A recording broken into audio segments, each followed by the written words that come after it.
আমরা এখন প্রোগ্রাম দেখব। দেখুন সবাই নিচে বসে গেছে, ওরা ভিড়। এখন প্রোগ্রাম শুরু হবে।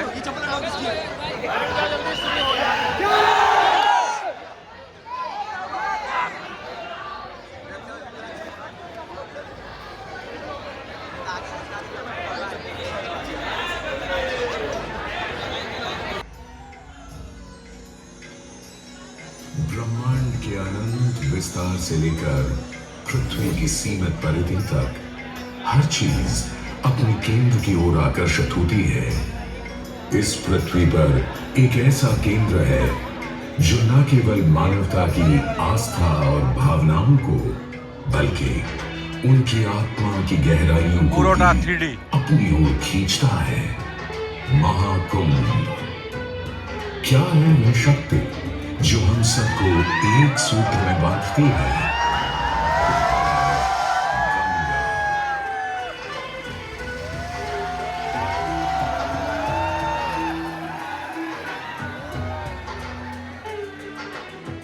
किंतु गंगा क्यों? क्योंकि गंगा कोई नदी नहीं है, आस्था की अविरल तरल धारा है गंगा। विश्वासों की वाहिनी, संस्कृतियों की सरिता है गंगा। और इस स्थान पर, इस प्रयागों के राज में श्वेतरंगा गंगा का संगम होता है अपनी दो बहनों श्यामल वर्ण यमुना और अदृश्य सरस्वती से। और इस त्रिवेणी संगम के कारण ही यह जगह इतनी महत्वपूर्ण हो जाती है। गंगा के उद्गम के बारे में जो पौराणिक कथा प्रचलित है वो बड़ी ही रोचक और मनमोहक है। तो आइए क्यों न आज हम आपको गंगा अवतरण की कहानी सुनाएं, दिखाएं। दानी था राजा बलि पर करता था दम, पूरी पृथ्वी पर फैला था उसका ही आतंक। उसके आतंक को रोकने विष्णु ने धरा एक रूप, 52 अंगुल का बौना बनकर पहुंचे जहां था भूत। सारे दरबारी बौने ब्राह्मण पर हंसे, पर बाली ने जब उसे दान मांगने को कहा तो उसने कुटिया बनाने को केवल 3 पग भूमि मांगी।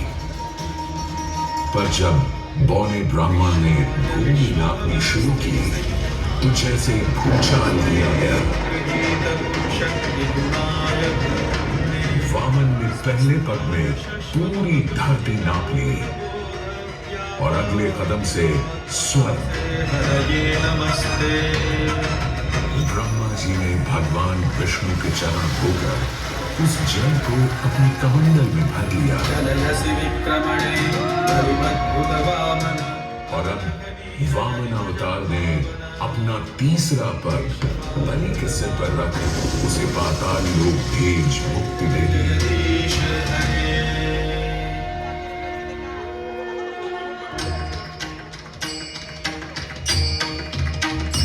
अब स्वर्ग लोक में भगवान ब्रह्मा जी ने जब चरणामृत में हाथ डाला तो वहीं से निकल आई चंचल निर्मल धवल गंगा जी। पवित्र किंतु चंचला, आज से तू मेरी पुत्री और नाम तेरा गंगा।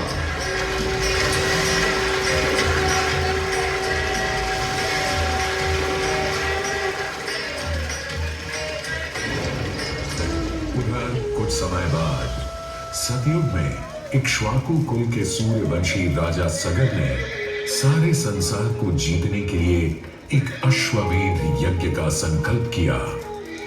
सुने सुने सुने, सब सुने, यह चिन्हित पूजित धवल अश्व जहां भी जाएगा वो भूमि राजा सगर की मानी जाएगी। यदि किसी ने इस अश्व को रोका या पकड़ा तो उसे सगर के 60,000 एक पुत्रों और उनकी लक्षाधिक सेना का सामना करना पड़ेगा। सुने सुने सुने। भूलोक में सगर का अश्व अजेय अपराजेय बढ़ता जा रहा था। और स्वर्ग लोक में बढ़ती जा रही थी देवेंद्र इंद्र की दुविधा। डरकर वो अश्व को रोकने की युक्ति लगाने लगे। इंद्र ने राजा सगर के उस घोड़े को चुरा लिया और छल से महर्षि कपिल के आश्रम में बांध दिया। घोड़े को खोजते हुए राजा सगर के 60,000 पुत्र महर्षि कपिल के आश्रम में पहुंचे। वहां घोड़े को बंधा हुआ देख क्रोधित पुत्रों ने कपिल मुनि को घोड़ा चोर समझा और उन्हें अपशब्द कहने लगे। वाचाल कुमारों, यदि कपिल ऋषि ने खोली आंख तो तपस की योगाग्नि से जलकर तुम सब हो जाओगे राख।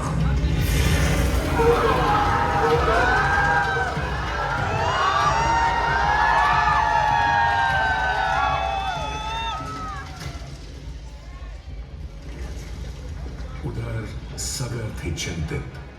न अश्व का पता था, न पुत्रों का कोई समाचार। पिता का दुख देख पुत्र अंशुमन चल पड़े खोज पर। जब महर्षि कपिल के आश्रम पहुंचे तो देखा अश्व को और साथ ही अपने 60,000 भाइयों की भस्म को। महर्षि से की क्षमा याचना और पूछा तर्पण का उपाय। तुम्हारे भाई थे घमंडी, अविवेकी और अभिमानी। भस्म कर दिया उन्हें मैंने, जो उन्होंने मेरी नहीं मानी।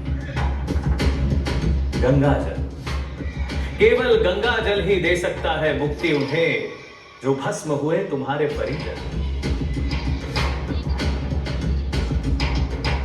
अंशुमन को अपने भाइयों के तर्पण के लिए गंगा को लाने का बहुत मन था, किंतु किसी को राजधर्म भी तो निभाना था और राज भी चलाना था।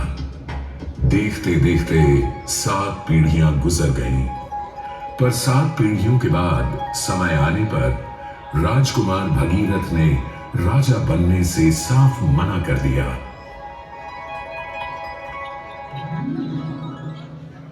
क्षमा कीजिए, क्या ये आवश्यक है कि राजा का बेटा ही राजा बने? मैं पहले तपस्या करूं और फिर ब्रह्मा से गंगा को मांग कर पृथ्वी पर ले आऊं और फिर उनके पावन पवित्र जल से अपने 60,000 पूर्वजों का तर्पण करूं। पल, दिन, वर्ष बदले, ऋतुओं की हवा बदली, नदियों के किनारे बदले, किंतु नहीं बदला भगीरथ का संकल्प, गंगा उतरा।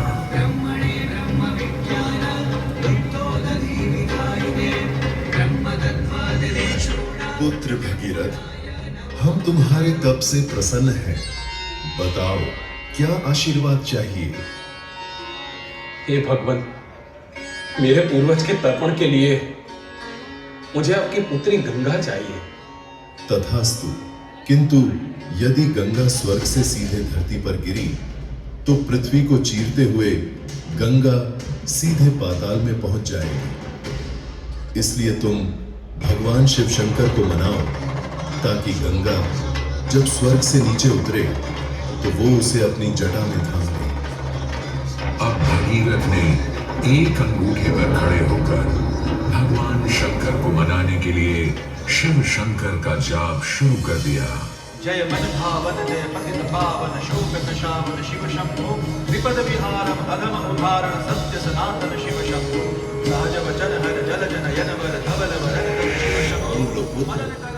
कोई भी वर मांग लो आज। हे प्रभु, जब गंगा स्वर्ग से धरती पर गिरे तब आप बीच में उन्हें अपनी जटाओं में साध ले, नहीं तो पूरी पृथ्वी नष्ट हो जाएगी। बस इतनी सी बात? ठीक है, ब्रह्मदेव से कहो शिव तैयार है, आने दो गंगा को, आने दो। जय शिव शंकर जय करुणाकर जय जय जय।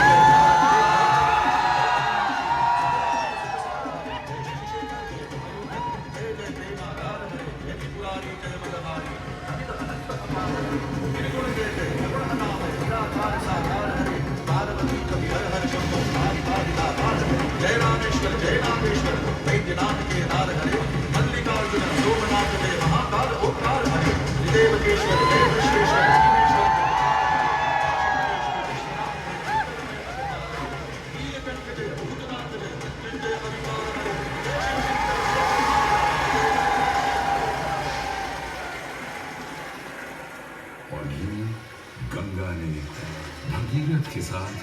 सागर जाकर सगर के पुत्रों का उद्धार किया।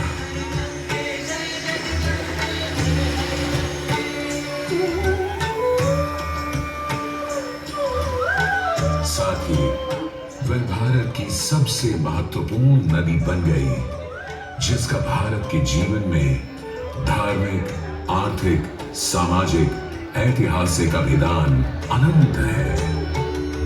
हे मां गंगे, हे जगदम्बे, हे मां गंगे। मोक्षदायिनी गंगा का यमुना और सरस्वती के साथ त्रिवेणी संगम मोक्ष का संगम है। प्रत्येक 12 वर्षों में यह महाकुंभ का स्नान करता है। আপনাদের এই প্রোগ্রামটা কেমন লাগলো বলবেন, যতটুকু পেরেছি কভার করেছি, আপনারা বলবেন কেমন কেমন হয়েছে প্রোগ্রামটা, রেডি করেছি।